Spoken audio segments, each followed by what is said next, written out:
بات کرتے ہیں تعلیم کی. ہمارے ساتھ آج کے مہمان موجود ہیں محترم عبید مظفر صاحب. عبید مظفر صاحب جو ہیں وہ مینیجنگ پارٹنر ہیں اور گروپ سی ای او ہیں دی مینجمنٹ پارٹنر کے. السلام علیکم عبید صاحب. وعلیکم السلام. بہت شکریہ آپ کا, آپ ہمارے ساتھ موجود ہیں اسٹوڈیو میں. عبید مظفر صاحب, پہلے تو یہ بتائیے کہ ایجوکیشن مینجمنٹ بھی ایک الگ ایک سبجیکٹ ہے.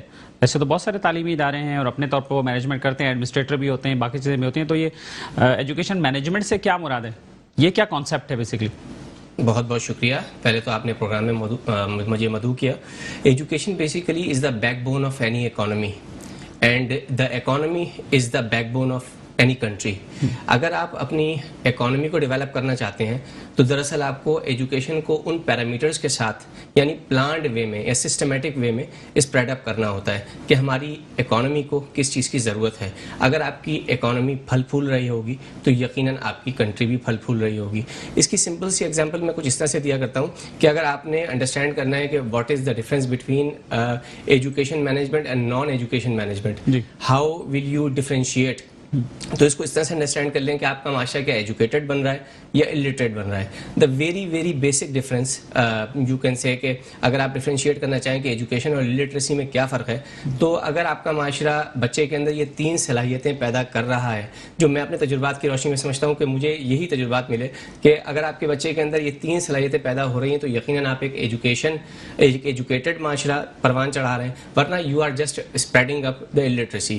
One of the most important thing کہ بچے کی کمیونیکیشن اسکلز, جو پوری دنیا میں آج کل اس پر کام ہو رہا ہے کہ کمیونیکیشن اسکلز امپروو ہو رہی ہیں. اگر وہ بچہ کمیونیکیشن اسکلز اپنی امپروو کر پا رہا ہے اور اس کی گفتگو کے اندر تبدیلی آ رہی ہے اور ایک امپروومنٹ آ رہی ہے, وہ ہر ماحول کو ایڈجسٹ کرتا ہے, that thing is I think he is improving as an educated personality for the society. Secondly میں چاہوں گا کہ اس پہ ہم ضرور فوکس کریں کہ ایک تو بچے کے اندر کریٹیوٹی آ رہی ہے کہ نہیں. ہم سب انوویٹرز پہ ہیں, انوویٹرز بنتے جا رہے ہیں. ہم بچے کے اندر یہ اسکلز پروان چڑھانا ہی نہیں چاہتے کہ اس کی اسکلز خود اتنی امپرووڈ ہوں کہ وہ انوالو ہو ان ایکٹیویٹیز کے اندر جو کریٹیو ایکٹیویٹیز کہلاتی ہیں. پوری دنیا اس پر ریسرچ کر رہی ہے.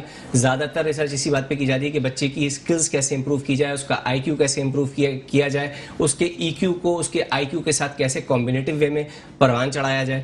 تھرڈلی سب سے امپورٹنٹ چیز جو میرے ذہن میں اب جو آتی ہے, جو میں بولتا ہوں کہ اگر آپ کی کمیونیکیشن امپروو ہو گئی ہے, کریٹیوٹی امپروو ہو گئی ہے, تو کیا وہ بچہ اس کمیونیکیشن کو, اس کریٹیوٹی کو اپنے کانفیڈنس کے ساتھ استعمال کر سکتا ہے. تو یہ 3 سیز ہیں جو کسی بھی معاشرے کی بیک بون بنتے ہیں اگر آپ اس کو بچے کے اندر امرس کرتے ہیں. Communication skills, creativity and confidence. یاد رکھیے گا جب تک کہ بچہ ان چیزوں میں منہمک نہیں ہوگا, متمسک نہیں ہوگا, تو کبھی بھی نہ وہ اپنے اندر اپنی پرسنالٹی کو کمپلیٹ نہیں کر پائے گا. یہ 3 اسکلز بہت زیادہ ضروری ہیں اور یہی 3 چیزوں سے جو بچے کی شخصیت پروان چڑھتی ہے وہ ہمارے ایجوکیشن مینجمنٹ کا حصہ بنتی ہے. رائٹ. تو یہ بتائیے کہ کیسے اسیس کیا جائے ان تعلیمی اداروں کو کہ وہاں یہ ساری تینوں چیزیں فالو ہو رہی ہیں, نہیں ہو رہی ہیں, اور وہاں بچے کو اپرچونٹی ملے گی نہیں ملے گی, اس کے کیا پیرامیٹرز ہیں؟ دیکھیے, there are 2 type of systems in Pakistan جو آج کل دیکھ رہے ہیں. Whether it's a centralize model of schooling system, whether it's a franchise model of schooling system. In both ways سب سے امپورٹنٹ چیز جو مجھے اپنے تجربات کی روشنی میں ایکسپیرینس کرنے کا موقع ملا پاکستان کے تعلیمی نظام کے حوالے سے, وہ یہ رہا کہ جی آپ کو سب سے پہلے تو فالو کرنا چاہیے جو ہم لیک کر رہے ہوتے ہیں, ٹوٹل کوالٹی مینجمنٹ. پوری دنیا اس وقت اس کے اوپر ریسرچ کر رہی ہے. ہمارے آپ جہاں پر بھی جس بھی کنٹری کی مثال لیں جس نے پاس میں گرو کیا, one of the most important example is China, جس نے اپنا ایجوکیشن مینجمنٹ دنیا سے منوایا ہے ریسنٹلی, جس پر ہر قسم کی پابندیاں لگی ہیں, جس کے اسٹوڈنٹس کو بین کیا گیا مختلف ممالک نے. آپ دیکھ ہی رہے ہیں ریسنٹلی بھی, آپ یہ کہہ لیجیے کہ خبروں میں چیز عام ہوئی ہے کہ چائنا کے اسٹوڈنٹس کو بین کیا جاتا ہے مختلف کہہ لیجیے کہ ممالک کے اندر. لیکن جب آپ دیکھیں گے تو انہوں نے ٹوٹل اپنے ایجوکیشن مینجمنٹ کو ٹوٹل کوالٹی مینجمنٹ کے پیرامیٹرز کے اوپر کہہ لیجیے کہ انہینس کیا, اسٹیبلش کیا. ہاؤ ٹو, اس کو چھوٹی سی ایک ایگزامپل سے سمجھاؤں گا کہ جب مجھے ایک موقع ملا کہہ لیجیے کہ اسیسمنٹ اینڈ ایویلیوشن کے حوالے سے فیکٹ فائنڈنگ مشن کے ساتھ جانے کا, ایک پبلک سیکٹر کا ایک ادارہ ہے جس کے ساتھ مجھے موومنٹ کا موقع ملا, تو ہم نے جب وہاں پر ایجوکیشن مینجمنٹ ایک ایجوکیشن انسٹیٹیوشن کا آڈٹ کیا, آڈٹ اینڈ ایشورنس کے حوالے سے, کوالٹی اینڈ کنٹرول کے حوالے سے جب ہمیں وہاں جانے کا موقع ملا, جب ہم نے مانیٹرنگ کی تو ہمیں اندازہ یہ ہوا کہ ٹی کیو ایم کے بیسک پیرامیٹرز جو مختلف مینجمنٹ کنسلٹنٹس یا مختلف کنسلٹنسی فرمز بھی اپلائی کر رہی ہوتی ہیں, وہ ہمارے یہاں تھوڑی سی لیکنیس پائی جاتی ہے, اس کے حوالے سے تھوڑی توجہ نہیں دی جاتی.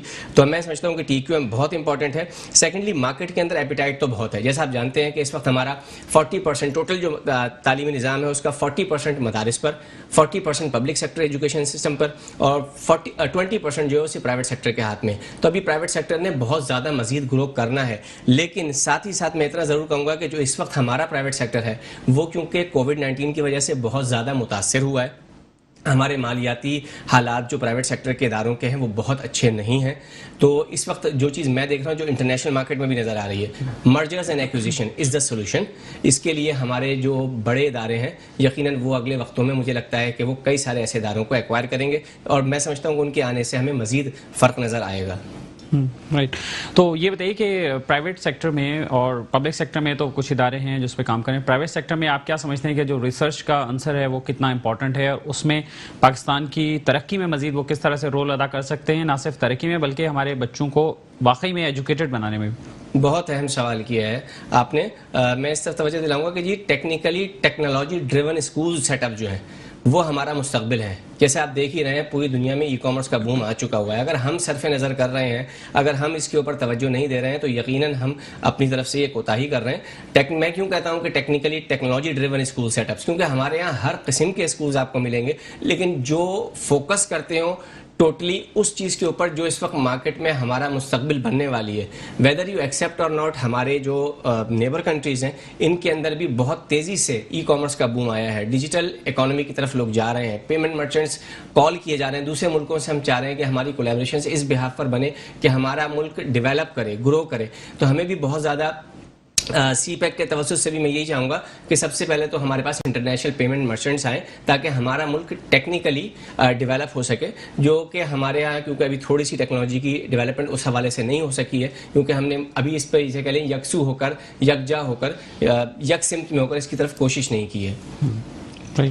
تو آپ کیا سجیسٹ کرنا چاہیں گے کہ کیا چیزیں ہونی چاہیے؟ آپ ریسرچ بھی کرتے ہیں اور انالیسس بھی دیکھتے ہیں، اکانومی سے بھی جڑے ہوئے ہیں، تو آپ کیا ریکمینڈ کرتے ہیں؟ میں ریکمینڈ یہی کروں گا کہ جتنا زیادہ ہمارے ہاں ابھی جس انداز سے ایجوکیشن ایک دم سے فلو ہوا ہے اور بہت زیادہ ہمارے نیو ادارے اس کے اندر آئے ہیں، وہ واقعتاً جس طرح سے کہتے ہیں نا کہ ریسرچ اینڈ ڈیولپمنٹ، تو واقعتاً وہ research and development per invest کریں. دیکھیے ریسرچ اینڈ ڈیولپمنٹ 2 کتابیں پڑھنے سے نہیں آتی، اس کے لیے باقاعدہ آپ کو ایک وقت خرچ کرنا پڑتا ہے، ایک انرجی خرچ کرنی پڑتی ہے، ایک ریسورسز موبلائز کرنے پڑتے ہیں.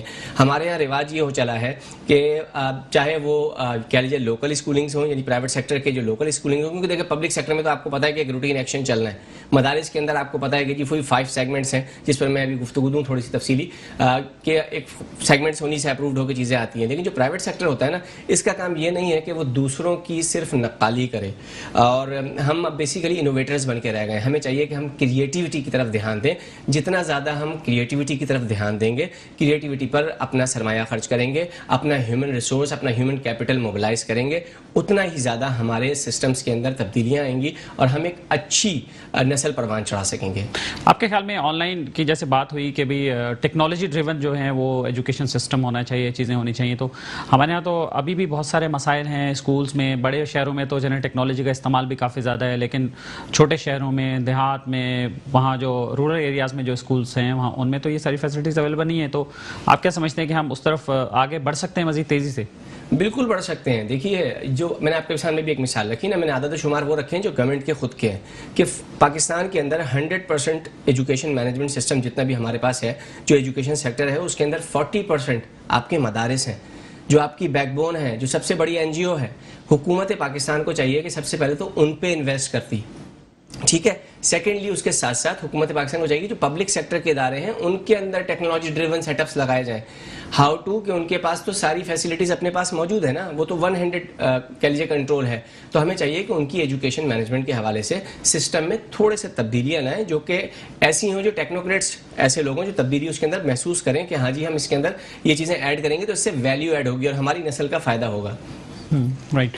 تو یہ بتائیے مدارس کے حوالے سے آپ نے بات کی، تو ابھی ریسنٹلی گورنمنٹ نے بھی تو وفاق 5 وفاق جو ہیں وہ اور اس میں ایڈ کیے ہیں، تو اس کو آپ کس نظر سے دیکھتے ہیں؟ دیکھیے میں نے ابھی جیسا آپ کے سامنے فگرز رکھے بھی کہ 40% ہمارے ایجوکیشن سیکٹر کا مدارس پر مبنی ہے. ہمارے پاس آلریڈی 5 سیگمنٹس. میں کبھی بھی لفظ سیکٹ یا ڈینومینیشن یوز نہیں کرتا کیونکہ میں اسلام کو اسلام کے طور پہ مارکیٹ کرنا پسند کرتا ہوں اور میں بحیثیت مسلمان اپنے آپ کو ایک اسلامی کی کہلانا پسند کروں گا. ریئلٹی یہ ہے کہ ہمارے پاس آلریڈی 5 سیگمنٹس تھے جس میں سے 70% ایک پورشن ہے, 25% کا ایک سیگمنٹ کا پورشن تھا, باقی 10% کے اندر باقی 3 کے پورشنز تھے. اگر ہم انہی کو تھوڑا سا اور گروم کرتے, ٹیکنیکلی اسٹرانگ کرتے اور ان کی چیزوں کو جن کی جو ان کے پازیٹیو اسپیکٹس ہیں اس کے ساتھ ساتھ کولیبریٹ کر دیتے اس کو ٹیکنالوجی کے ساتھ, تو یقیناً یہ ٹیکنیکلی اور اسٹرانگ ہو جاتے. لیکن ابھی جن لوگوں کو مزید وفاق بنائے گئے ہیں, یقیناً اگر یہ مزید کوئی کہہ لیجیے کہ فروئی باتوں پر انا پرستی پھیلانے کے بجائے معاشرے کے اندر کوئی صحت مند کمپٹیشن کریٹ کرتے ہیں تو میں یقیناً اس کو ایک بہت مثبت قدم قرار دوں گا, جو کہ مجھے لگتا نہیں ہے کیونکہ ابھی جتنی بھی صورتحال ہے, جتنے نئے وفاق بنائے گئے ہیں, ان کے ابھی جو ایگزسٹنگ اسکولنگ سسٹم جو ان کے آلریڈی مدارس کے ساتھ ساتھ چل رہے ہیں ان میں جانے کا اتفاق ہوا. اس کے علاوہ ان تمام وفاق, ان تمام فیڈریشنز اور ان تمام بورڈز کے ساتھ مجھے گفتگو میں رہنے کا موقع ملا ہے. ان تمام علماء کرام کی, مشائخ عظام کی میں بہت قدر و منزلت بھی کرتا ہوں. اگر یہ چاہیں تو انہی سیٹ اپ کے اندر رہتے ہوئے چیزیں مزید امپروو کی جا سکتی تھی. نیا بنانے کا مطلب صرف یہ لگ رہا ہے کہ شاید ان گروپس کے اندر جو اچھے ہیوی ویٹس تھے انہوں نے اپنے نام مارکیٹ کرنے شروع کر دیے ہیں, جس سے میں نہیں سمجھتا کہ اس امت اسلامیہ, ملت مسلمہ, قوم محمدیہ کو صلی اللہ تعالیٰ علیہ وآلہ وسلم علیہ الصلوۃ والتسلیم کو کوئی فائدہ ہوگا. اگر کمپٹیشن کرنا تھا انہی 4-5 کے درمیان ہی کمپٹیشن ڈیولپ کیا تھا. نیو وفاق بنانے سے مزید تفریق آئے گی, مزید کٹھا پھٹا ماحول بنے گا, یقیناً ہم کوئی اچھی چیز سامنے نہیں لا پائیں گے. یہ خدشہ ہے آپ کو؟ یقیناً میں سمجھتا ہوں. اچھی بتائیے کہ دیکھیں ایجوکیشن بھی تو ایک انڈسٹری ہے, بالکل, اب ایک سیکٹر ہے, اب ایک بزنس ہے. تو جو لوگ اس میں آ رہے ہیں صرف وہ اس نظریے کے تحت تو نہیں آ رہے کہ جسٹ انہوں نے ایک اچھے نسل ایک جو ہے وہ اس کو پروان چڑھانا ہے, اس کو تعلیم و تربیت دینی ہے, بلکہ ان کا ایک مطمع نظر یہ بھی ہے کہ انہوں نے اس سے 4 پیسے بھی کمانے, انہوں نے اس سے اپنے بزنس بنانے. دیکھیں نا, ایک اسکول کھولا, اس کی پھر آگے برانچز کھولیں, پھر فرینچائز کا سلسلہ اب شروع ہو گیا کہ اب برانڈ نیم ایک بنا کے اور انہوں نے بانٹنا شروع کر دیا کہ ٹھیک ہے جی ہمیں تو آپ اتنا ایک اماؤنٹ لا کے دے دو اور باقی آپ کی مرضی, آپ جن کو جیسے چاہو لوٹو یا جو بھی کرو. بہت سارے ادارے اچھے بھی ہیں, یقیناً اچھا کام بھی کریں, لیکن اس کے ساتھ ساتھ مارکیٹ میں یہ والا بھی ایک عنصر ہے. تو آپ کیا سمجھتے ہیں کہ فائنینشلی ایجوکیشن کا ماڈل کیا ایک بہترین ماڈل ہو سکتا ہے جس سے جائز منافع بھی کمائیں, کاروبار بھی چلائیں, لیکن اس تعلیم کو بیچیں نہیں؟ ایبسلیوٹلی, بہت زبردست کوشچن کیا آپ نے. دیکھیے کچھ صورتحال اس طرح کی لگتی ضرور ہے لیکن اتنی کہہ لیجیے کہ بری صورتحال ہے بھی نہیں. دیکھیے دونوں سیگمنٹس میں اچھا کام بھی ہو رہا ہے. جیسے میں نے الحمدللہ اپنی زندگی میں تجربات فرنچائز ماڈل کے ساتھ بھی کیے ہیں اور سینٹرلائز ماڈل کے ساتھ بھی کیے ہیں. سینٹرلائز ماڈل میں یہ اتھارٹی زیادہ ہوتی ہے کہ آپ چیزیں چینج کر سکتے ہیں. میں کیوں کہتا ہوں کہ جی کریٹیوٹی لائیں, نیو لوگ آئیں, تو جب آپ سینٹرلائز ماڈل میں ہوتے ہیں نا تو آپ کے پاس اتھارٹی تھوڑی زیادہ ہوتی ہے. فرنچائز ماڈل میں آپ تھوڑے سے باؤنڈ ہوئے ہوتے ہیں کہ کوئی چیز پازیٹیو آ رہی ہے تو بھی قبول کرنی ہے, کیونکہ آپ نے فرنچائز بائی کر لی, سب کچھ آپ نے تھوپ دیا ہے, اتھارٹی دے دی ہے ہیڈ آفس کو, اب وہ جیسا بھی چیز کریٹ کرے آپ کو قبول کرنی ہے. لیکن سینٹرلائز ماڈل میں آپ کو یہ ایک بینیفٹ ہوتا ہے. سیکنڈلی دیکھیے یقیناً یہ ایک ایجوکیشن سیکٹر ہے, ایجوکیشن انڈسٹری نہیں ہے, کیونکہ یاد رکھیے گا طلب العلم علی فریضۃ کل مسلم و مسلمات, یعنی فریضہ تو ہے نا ہمارے پر, یہ تو ایک عبادت کے طور پہ ہمارا ہمیشہ پیشن رہا ہے. اور ٹیچنگ کو یا ایجوکیٹرز کو ہمیشہ ہمارے معاشرے میں ایک خاص نمایاں مقام دیا جاتا رہا ہے. ہمیشہ ہم نے بھی اپنے اساتذہ سے, معلمین سے یہی چیز سیکھی ہے تربیت میں. تو اصولی طور پہ اس کو سیکٹر یقیناً میں ریکگنائز کرتا ہوں اور ہمیں اس چیز کو مان لینا چاہیے کہ پاکستان کا مستقبل اگلے وقتوں میں ہے ہی صرف ایجوکیشن پر. تو ہمیں چاہیے کہ اس کے اندر اس کو سیکٹر کے طور پہ تسلیم کریں اور اس کے اندر آنے والے ہر تبدیلی کو قبول کریں. کلیئر, اور ساتھ ہی ساتھ کوششیں کریں. جو سینٹرلائز ماڈل ہے میں اس کو زیادہ پریفر اس لیے کرتا ہوں کیونکہ اس کے اندر جو جن کی اونرشپ ہوتی ہے وہ خود اس کو قریب سے مانیٹر بھی کر رہے ہوتے ہیں. مانیٹرنگ اینڈ ایویلیوشن بہت امپروو ہو کے سامنے آتی ہے. بہت شکریہ آپ کا عبید مظہر صاحب, آپ ہمارے ساتھ موجود رہے اور اس موضوع پہ گفتگو کی. انشاءاللہ کوشش کریں گے کہ نیکسٹ ٹائم بھی آپ کو زحمت دیں تاکہ اس پر ہم مزید سیراسل گفتگو کر سکیں. بہت شکریہ.